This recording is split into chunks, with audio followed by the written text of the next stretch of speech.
반갑습니다. 붓다의 복과 지혜입니다. 오늘 우리는 부처님의 깊은 가르침 속에서 진리의 조화를 탐구하려 합니다. 국을 끓일 때 모든 재료가 어우러져야 비로소 참된 맛이 나는 것처럼 부처님의 가르침도 우리 삶 속에서 조화와 균형을 이룰 때 그 참된 진리가 드러납니다. 공과 유의 이치를 깨닫는 것, 그리고 그 진리를 삶에 녹여내는 과정은 마치 정성껏 끓인 국이 깊은 맛을 내는 것과 같습니다. 오늘 이 시간을 통해 우리 모두가 진리의 길로 한 걸음 더 다가가길 바랍니다. 자, 그럼 큰 솥에 끓이는 국이 조화를 이루어야 제 맛이 난다. 그 맛의 여정을 함께 해볼까요? 옛날 한 스님이 산속에서 홀로 수행을 하던 중이었다. 스님은 매일같이 조용한 숲속에서 명상을 하고 진리를 탐구하였지만 마음은 늘 불안하고 번뇌로 가득 찼다. 그럴 때마다 스님은 가만히 앉아 부처님의 말씀을 떠올리며 고요함 속에서 마음의 평화를 찾고자 노력했다. 어느 날 스님은 한 마을을 지나게 되었고 그곳에서 한 아주머니가 큰 솥에 국을 끓이고 있는 모습을 보게 되었다. 아주머니는 여러 가지 재료를 솥에 넣었으나 국을 맛본 후에는 한숨을 내쉬며 다시 양념을 더 넣고 있었다. 스님이 다가가 묻자 아주머니는 국의 맛이 영 좋지 않아요. 재료는 다 좋은데 그 맛이 제대로 나지 않네요. 라고 답했다. 스님은 조용히 웃으며 아주머니에게 말했다. 모든 재료가 각각 뛰어나더라도 그들이 어우러지지 않으면 제 맛을 낼 수 없습니다. 조화가 이뤄질 때야 비로소 그 진정한 맛을 느낄 수 있지요. 우리 마음도 그렇습니다. 번뇌와 고통을 없애고자 하는 노력과 깨달음의 순간이 따로 떨어져 있으면 참된 평화를 얻기 어렵습니다. 모든 것이 하나로 어우러져야 진정한 깨달음에 이를 수 있습니다. 그 말을 들은 아주머니는 고개를 끄덕이며 다시 마음을 다잡고 국을 끓이기 시작했다. 그리고 얼마 지나지 않아 아주머니는 국에서 깊고 조화로운 맛이 나는 것을 느끼고 기뻐했다. 스님은 그 모습을 보고 말없이 미소 지으며 다시 길을 떠났다. 이후 스님은 자신이 항상 마음속에서 번뇌와 깨달음을 따로 보았다는 것을 깨달았다. 그는 부처님의 말씀처럼 모든 것이 조화롭게 어우러져야 비로소 참된 진리를 깨달을 수 있음을 새삼 느꼈다. 그날 이후 스님의 수행은 더욱 깊어졌고 마음의 평화를 찾게 되었다. 옛날 해원 법사는 세속의 삶 속에서 혼란과 번뇌에 시달리며 마음의 고요함을 찾기 어려워했다.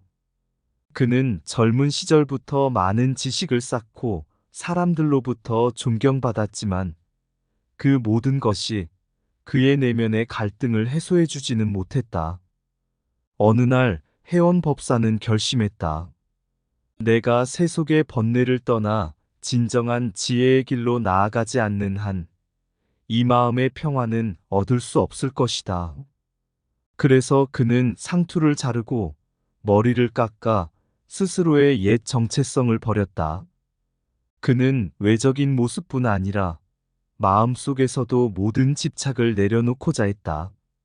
부처님께서도 왕자로서의 모든 부귀영화를 버리고 출가하셨던 것처럼 해원법사는 세상의 속박에서 벗어나기 위해 과감한 결단을 내린 것이다.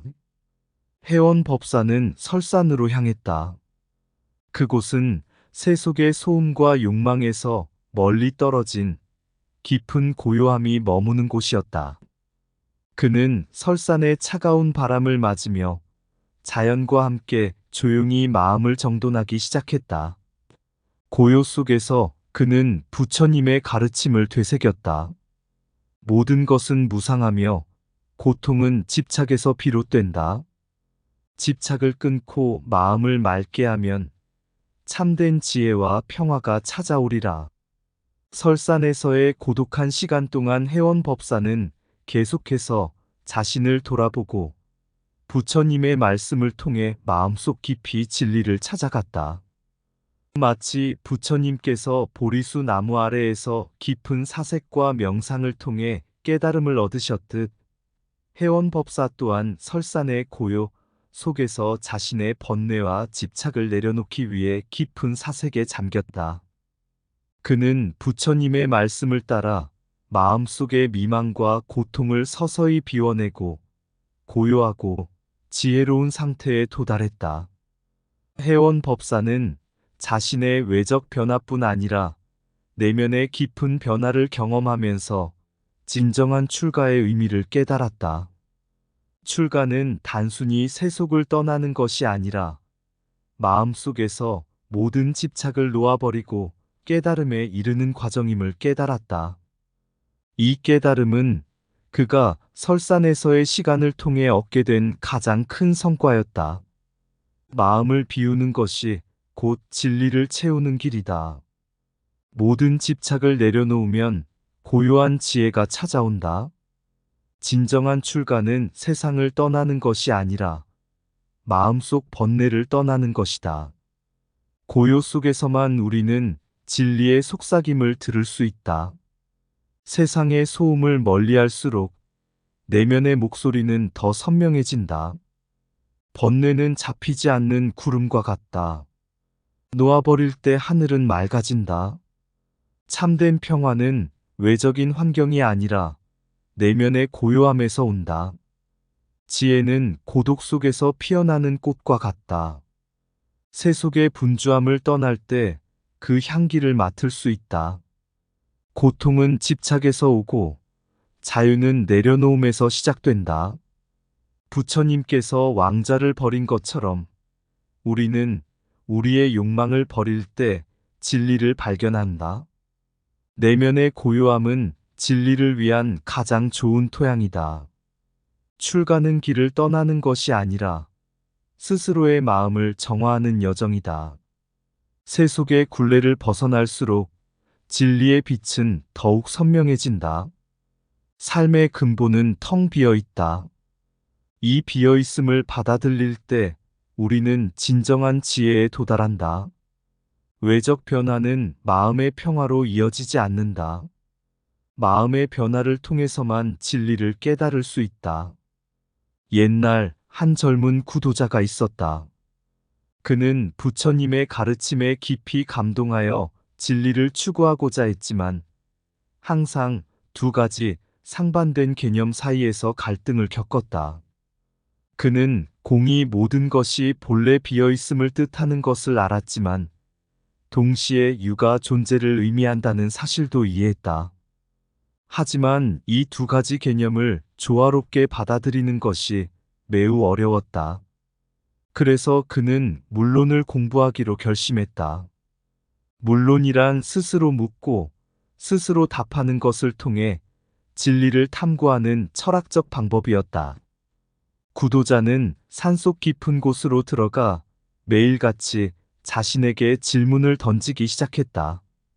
만약 모든 것이 비어 있다면 무엇이 존재하는가?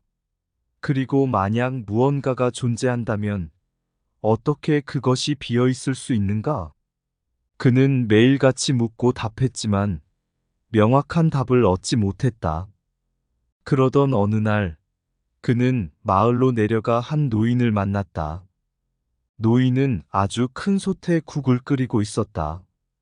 그 모습을 지켜보던 구도자는 국을 만드는 과정을 관찰하며 한 가지 질문을 던졌다.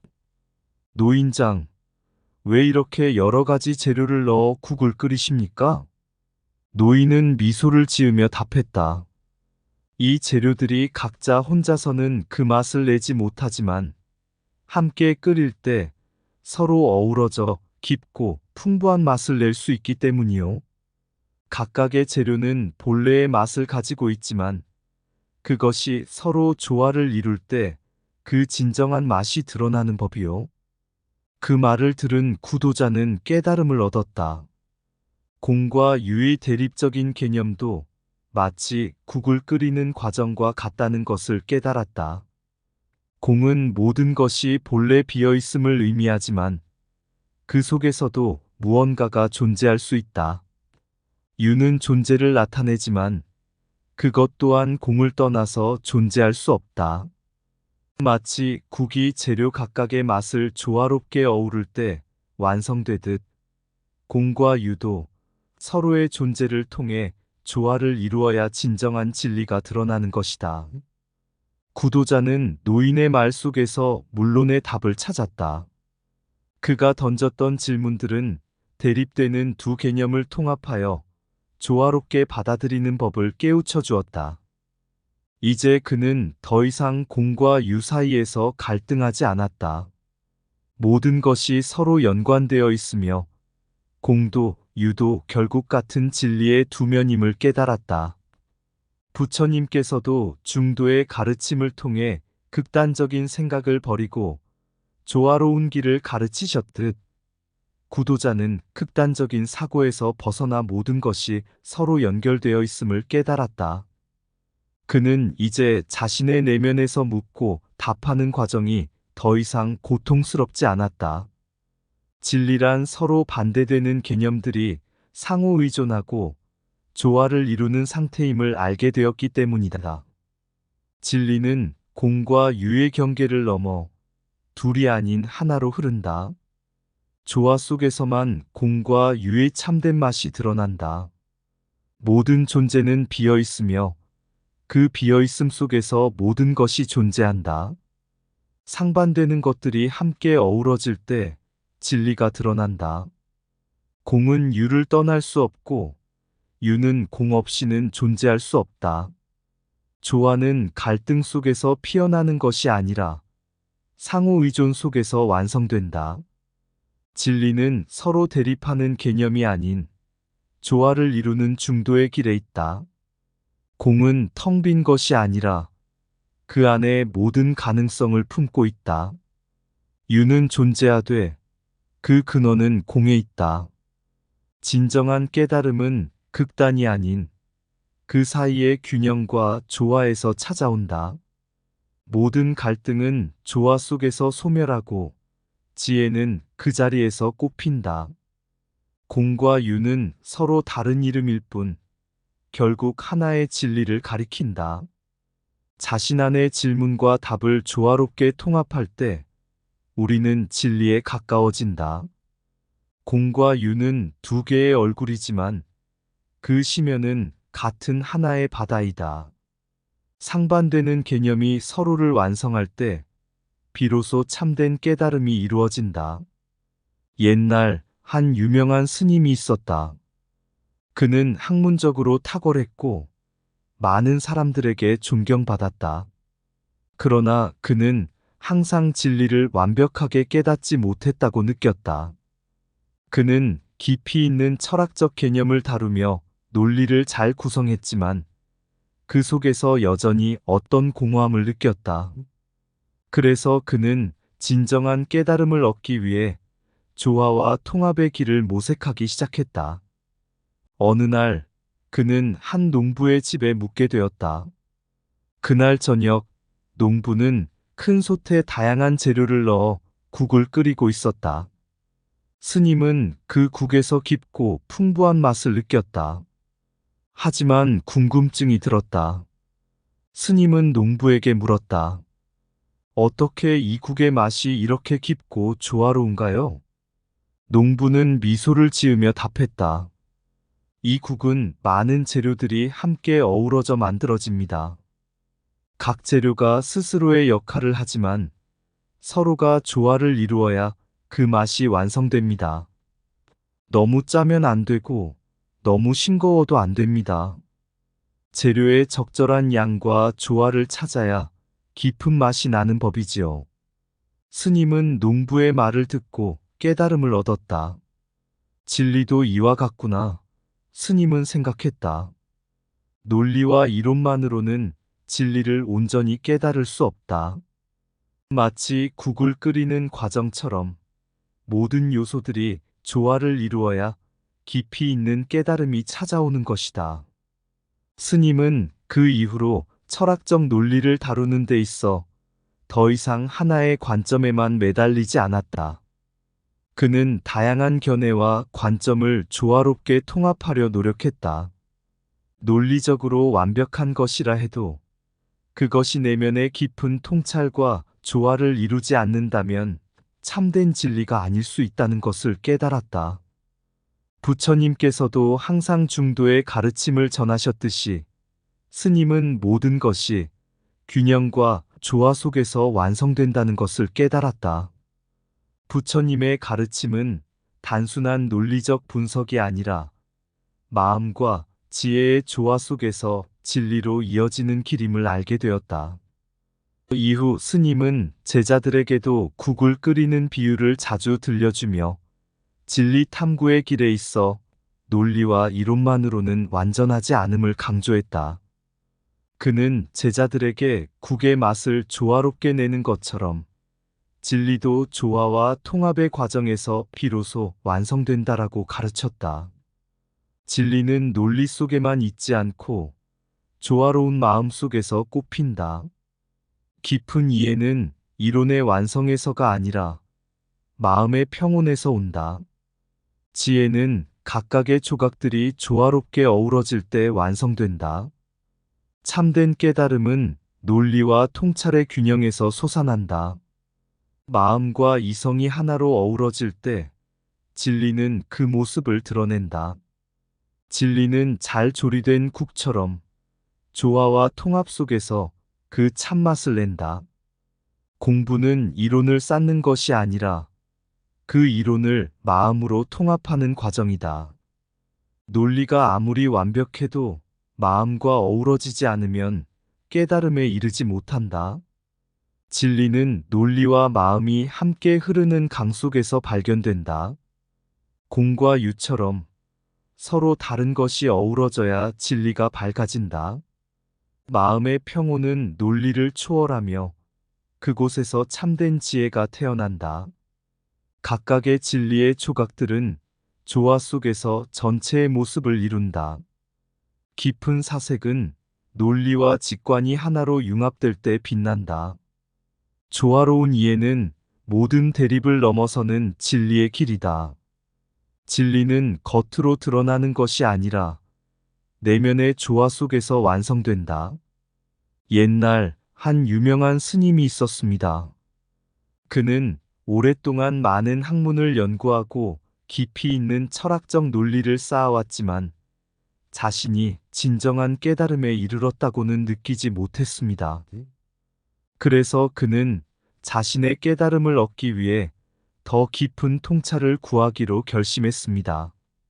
스님은 한 농부의 집에서 하룻밤을 지내게 되었고, 그날 저녁 농부가 큰 솥에 국을 끓이는 모습을 지켜보았습니다. 농부는 다양한 재료를 정성스럽게 넣고 맛을 보며 계속해서 조정했습니다. 스님은 그 과정에서 농부의 손길이 국의 맛을 어떻게 깊고 풍부하게 만드는지에 대해 궁금해졌습니다. 어떻게 이렇게 맛있는 국을 만들 수 있습니까? 스님이 물었습니다. 농부는 미소를 지으며 답했습니다. 이 국은 많은 재료들이 함께 어우러져 만들어지는 것입니다. 각각의 재료가 제 역할을 하되 서로 조화를 이루어야만 깊은 맛이 납니다. 과도하거나 부족하지 않게 조절하며 모든 것이 균형을 이룰 때 비로소 진정한 맛이 나죠. 스님은 농부의 답을 듣고 깊은 깨달음을 얻었습니다. 그는 철학적 개념과 논리도 이와 같다는 것을 깨달았습니다. 진리는 단순히 잘 구성된 논리에서 오는 것이 아니라 마음과 지혜의 조화 속에서 비로소 드러나는 것이었습니다. 스님은 이제 더 이상 극단적인 이론이나 논리에만 집착하지 않았습니다. 그는 다양한 관점과 철학적 개념들을 조화롭게 받아들이며 그 속에서 진리를 찾으려 노력했습니다. 진리는 논리의 완성에서 오는 것이 아니라 그것들이 내면의 깊이와 조화를 이룰 때 비로소 이해될 수 있다는 것을 알았습니다. 부처님께서 중도의 가르침을 통해 극단을 버리고 조화를 이루는 길을 제시하셨듯이 스님은 논리와 직관이 하나로 융합되는 그 깊은 통찰을 통해 진리에 다가갔습니다. 그는 제자들에게도 국을 조리하는 비유를 들어 진리를 이해하는 과정의 중요성을 가르쳤습니다. 조화와 통합의 과정에서 비로소 깊이 있는 깨달음을 얻을 수 있음을 강조했습니다. 이렇게 스님은 자신의 여정에서 깊은 통찰을 얻었고 그 경험을 통해 다른 이들에게도 진리의 조화로운 이해의 중요성을 전파하게 되었습니다. 진리란 단순한 논리가 아니라 마음과 지혜의 조화 속에서 완성된다는 교훈을 통해 그는 진정한 깨달음에 이르게 되었습니다. 그대가 가는 길, 한 그릇 국을 보라. 다양한 재료가 조화로이 섞여 풍미를 더하는 것처럼 진리도 그러하리라. 이론은 냄비 속에서 끓는 재료, 하나하나가 제 역할을 다하되 서로 어우러져야 비로소 깊은 맛이 난다. 공허함 속에서 유를 찾고 존재 속에서 공을 헤아리라. 두 개의 맛이 아닌 하나의 진리, 논리의 끝자락, 직관의 깊이, 둘이 아닌 하나의 길을 찾으라. 여기 그 조화로운 맛 속에서 진리는 논리의 정밀함만으로는 완성되지 않음을 알리라. 마음의 평화와 지혜의 어우러짐, 진리의 국, 그 맛은 한 그릇에 세상의 모든 개념이 서로 조화를 이루는 곳에서 완성된다. 공과 유, 그 모든 대립을 넘어서 마음속 깊은 곳에서 만나는 것. 진리란 조화 속에 숨겨진 깊은 맛이라.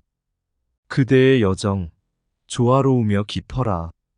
진리의 국처럼 모두가 함께 어우러져 하나의 맛, 하나의 진리로 완성되리라. 이상 붓다의 복과 지혜였습니다. 오늘도 복지구족한 날 되세요. 구독과 좋아요는 붓다의 복과 지혜를 밝히는 큰 자비의 등불이 됩니다.